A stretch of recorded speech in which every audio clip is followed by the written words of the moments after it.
First oil వేసుకొని తర్వాత కరివేపాకు వేసుకోవాలి. ఆ తర్వాత ఉల్లిపాయలు అల్లం పేస్ట్ వేసుకున్న తర్వాత 5 or 10 minutes వేగనివ్వాలి. అలా ఒకసారి తిప్పుకున్న తర్వాత పొట్టు తీసి పెట్టుకున్న ఆలుగడ్డల్ని ఈ విధంగా ఉంచుకోవాలి. బాయిల్ చేసినవి ఉల్లిపాయలు పచ్చిమిరకాయలు కొంచెం వేగనిద్దాం. ఆ తర్వాత ఉప్పు వేసుకుందాం. తగినంత ఉప్పు వేసుకున్న తర్వాత తగినంత పసుపు వేసుకుందాం. సరిపడా వేసుకుందాం.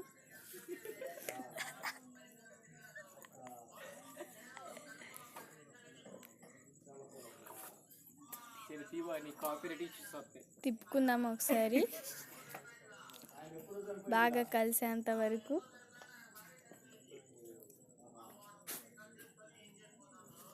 అలా ఒకసారి తిప్పుకుందాం.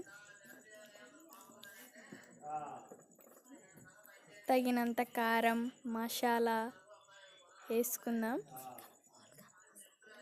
గరం మసాలా వేసుకుందాం.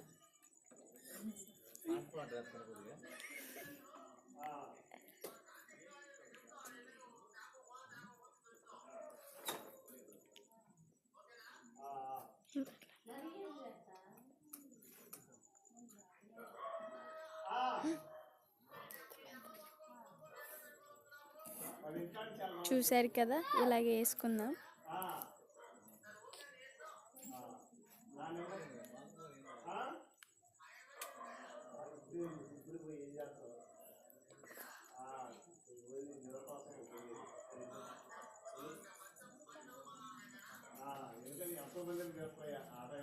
మళ్ళీ ఒకసారి తిప్పుదాం.